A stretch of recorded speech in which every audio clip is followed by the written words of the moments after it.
রানী, দিশা আর মায়া ছিল সর্দার বাড়ির তিন বউ। ওরা তিনজন সারাদিন বাড়ির সব কাজ করত, কিন্তু ওদের শাশুড়ি ওদের ঠিক মতো করে খেতে দিত না। ওদের একটা কাজ শেষ হতেই আরেকটা কাজ ধরিয়ে দিয়ে সে বসে বসে আরাম করে পান চিবুত, আর বউদের কষ্ট দিয়ে মনে মনে সে বেজায় খুশি হতো।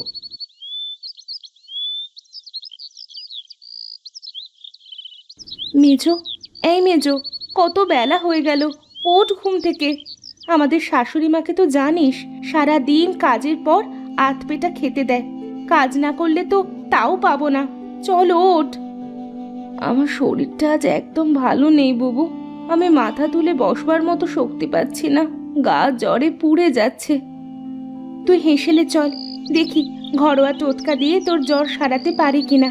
চোখ মুখগুলো জবা ফুলের মতো লাল হয়ে গেছে, চল আয়।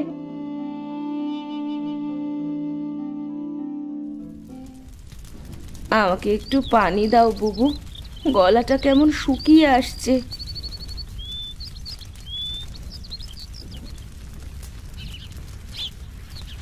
আমি ঘরে সব কাজ করে দিয়েছি, এখন চলো তোমাদের রান্নার কাজে সাহায্য করি। তুই একা এত কষ্ট করতে কেন গেলি? পরে তিনজন মিলেই ভাগ করে কাজ করতাম। এ আর এমন কি কাজ, ঘর পরিষ্কার করে ঝাড়ু দিয়ে বাসন ধুয়ে এলাম। হয়েছে বাবা, অনেক হয়েছে। আমার আনাজ কাটা শেষ, উনুন ধরানোই আছে।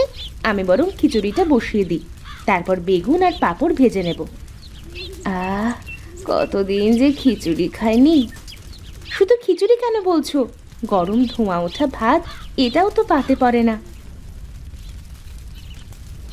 বলি সব তো বেশ খুশ মেজাজেই আছো, বলি আজ কি খাবার পাবো? সূর্য তো বাবা মাঝ আকাশে এসে পড়লো, না খেয়ে থাকলে যে আমার বাচ্চাদের পেটে পিত্তি পড়বে। আর একটু মা, এই তো হয়ে এসেছে, এখনই খেতে দেব। হলেই ভালো। আর শোনো, আজ মেজ বউয়ের খাওয়া বন্ধ। এই সর্দার বাড়িতে যে কাজ করবে, খাবারে শুধু তারই অধিকার। এটা আপনার কেমন বিচার মা? একজন মা হয়ে আরেকজন মেয়েকে কি করে না খাইয়ে রাখতে পারেন? আপনার সংসারে কোনো কাজ তো পড়ে নেই। তাছাড়া মেজবাবু তো আর ইচ্ছে করে অসুস্থ হয়ে পড়েনি মা। তোমারও দেখি বড্ড কথা বেড়েছে। বড় বউ, আজ এই দুটোরই খাওয়া বন্ধ। আমার খাবার আমার ঘরে দিয়ে আসবে। শাশুড়ি গটগট করে হেঁটে চলে গেল। দিশার চোখ থেকে তখন টপ টপ করে পানি পড়ছিল।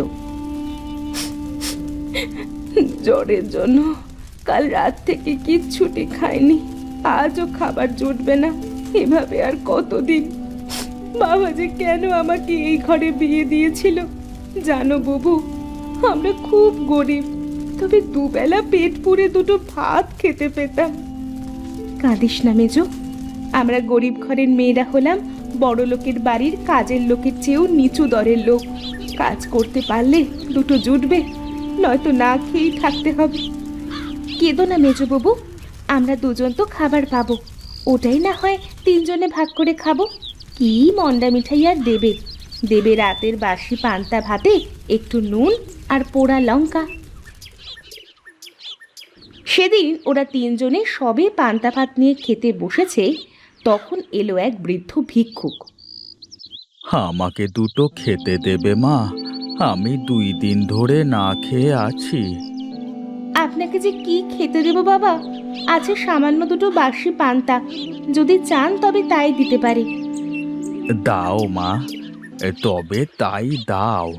পেট ভরা নিয়ে কথা, খিদে পেলে এত বাছবিচার করতে নেই। যার সামান্য খাবার জোটে না, তার কাছে বাসি পান্তাও অমৃত সমান। রানী তার ভাগের খাবারটা বৃদ্ধকে খেতে দেয়। বৃদ্ধ চোখের পলকে সবটুকু পান্তা খেয়ে নেয়। আপনার খাওয়া হয়ে গেছে, এবার আপনি দ্রুত চলে যান, মা দেখলে আর রক্ষা নেই। তোমার মনটা বড্ড সরল, তোমার অনেক ভালো হবে, তুমি সুখী হও। কিন্তু বৃদ্ধকে খাবার দেওয়া দেখে নিল রানীর শাশুড়ি। সে বেজায় রেগে গেল। বলি, ও অভাগীর বেটি, তোমার এত সাহস! আমার অনুমতি না নিয়ে তুমি বৃদ্ধকে খেতে দাও? আমার বাড়িতে কি কাঙালি ভোজের আসর বসেছে? হ্যাঁ, আমার ছেলেরা কত কষ্ট করে দূর দেশে গেছে, আর তুমি আমাদের সংসারকে রসাতলে নিয়ে যাচ্ছ। 2 দিন তুমি কোনো খাবার পাবে না। মা, আমাদের তো খেতে দেন আধপেটা, তাও বাসি পান্তা। বুবু যদি তার খাবারটা কাউকে খেতে দেয় তবে অসুবিধাটা কোথায় মা? তোমার ভারী নোলা ছোট বউ, মুখে বড্ড কথাও ফুটেছে যে। কই, তোমার বাবাকে খবর পাঠাচ্ছি, তোমাকে আমি আর এ বাড়িতে রাখবো না। তবু ভালো, অবশেষে নরক থেকে মুক্তি তো পাবো। কি, আমার বাড়িটা তোমার নরক মনে হয়? জানো জানো আমার শাশুড়ি আমাকে কত যাতনা দিয়েছে। দিনে মাত্র 1 বেলা খেতে দিত, তবুও তার মুখের ওপর 2টো কথা বলতে পারতাম না। আর তোমাদের এত ভালো রেখেছি, তবুও আমাকে অসম্মান করো। তোমার আর এ বাড়িতে ঠাঁই হবে না। আমরা কেউ আর এ বাড়িতে থাকবো না মা, বনে জঙ্গলে ঘুরে বেড়াবো, তবু আপনার কারাগারে আর নয়। কোন চুলে যাবে শুনি? সেই তো ঘুরে এখানেই আসতে হবে। না মা, আমরা এখানে পড়েছিলাম যে একদিন আপনি আপনার করা ভুলগুলো শুধরে নেবেন, কিন্তু আপনার শাস্তির দিনের পর দিন বেড়েই চলেছে। এত অত্যাচার আমরা আর মেনে নেব না। কপালে যা আছে তাই হবে। চল, আমরা 3 বোন কোনো না কোনো আশ্রয় ঠিকই পেয়ে যাব। 3 বউ বাড়ি থেকে বেরিয়ে পড়ল। ওরা হাঁটতে হাঁটতে গ্রামের একদম শেষে চলে এলো। একটা সুন্দর বড় বাড়ির সামনে এসে দিশা বসে পড়ল।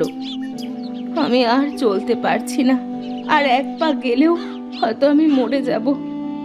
আর যে পা চলছে না বুবু, এবার আমরা কি করব? একবার যখন ঘর ছেড়েছি, তখন আমাদের রাস্তা স্বয়ং বিধাতাই দেখাবেন। আমরা বরং এই গাছটার নিচে বসে একটু জিরিয়ে নিই। ওরা জিরিয়ে নিতেই সেখানে বৃদ্ধ ভিক্ষুক এলো। মা, তুমি এখানে? কি হয়েছে মা? আমার সব হারিয়ে গেছে বাবা। তোমাকে সামান্য একটু পান্তা খাইয়ে আমার ঘর সংসার সব কিছু চলে গেছে। তুমি তো বলেছিলে আমার ভালো হবে, এ কেমন ভালো হলো বাবা? আমার জন্যই যখন অনিষ্ট হয়েছে, তখন আমি তা শুধরে নেব। ওটা আমার বাড়ি, তোমরা আমার বাড়িতে থাকতে পারো। এত বড় বাড়ি তোমার? আমার 3 কুলে কেউ নেই। আমার একটা সরাইখানা আছে। বয়সের ভারে আমি চলতে পারি না, সরাইখানাও বন্ধ, তাই আমাকে চেয়ে খেতে হয়। আমরা আশ্রয় নেব বাবা, সাথে তোমার সরাইখানাও আমরাই চালাবো। তোমাকে আর কষ্ট করতে হবে না। 3 বউ মন দিয়ে সরাইখানা আবারও পুনরায় চালু করলো। অনেক লোক সেখানে খেতে আসতো। বৃদ্ধ 3 বউয়ের কাজে খুব খুশি হলো। এমনই একদিন 3 বউয়ের স্বামী গ্রামে ফিরল। কতদিন পর গ্রামে ফিরছি, মা আমাদের 3 ভাইকে দেখলে ভীষণ খুশি হবে। ঠিক বলেছ ভাইয়া, কিন্তু বড্ড খিদে পেয়েছে। কতটা পথ এলাম, তারপর এত ভারী ঝোলা। আর সওদা করতে যাব না, যা অর্থ আছে এগুলো দিয়ে আমরা গ্রামেই কিছু একটা শুরু করব। আরে ওই তো একটা সরাইখানা, চলো আমরা আগে 2টো খেয়ে নিই, তারপর বাড়িতে গিয়ে সব ভাববো।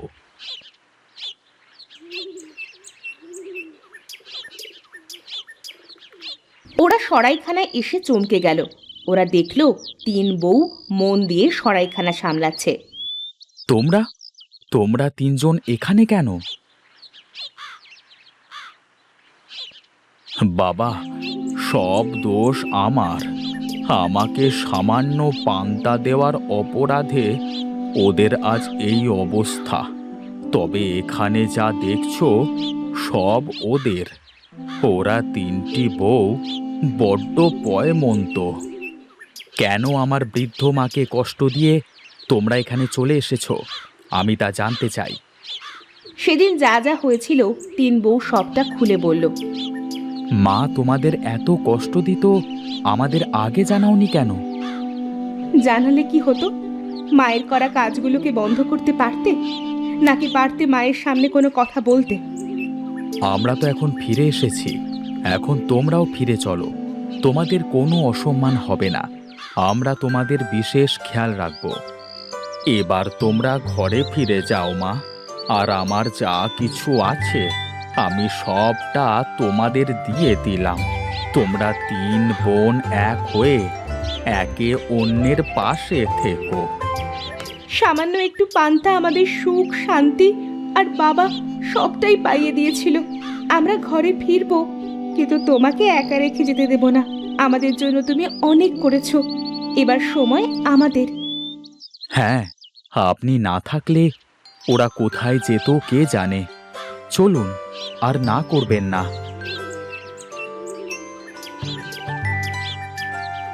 তারপর ওরা ওদের আগের বাড়িতে ফিরে এলো।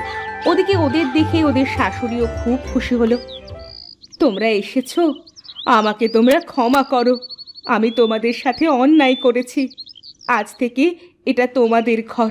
তোমরা যা করবে এটাই এই ঘরের নিয়ম হয়ে রবে। আর কখনো এ বাড়ি ছেড়ে যেও না। যাব না মা, কোথাও যাব না। সব ভালো যার শেষ ভালো। যাও বড় ভাবি, আজ জমিয়ে পান্তা আর মাছ ভাজার ব্যবস্থা করো। পান্তার জন্য এত কিছু, আজ সকলে জমিয়ে পান্তা আর মাছ খাবো। এখনই ব্যবস্থা করছি। মেজো, ছোট, চল চল, হেসেলে চল।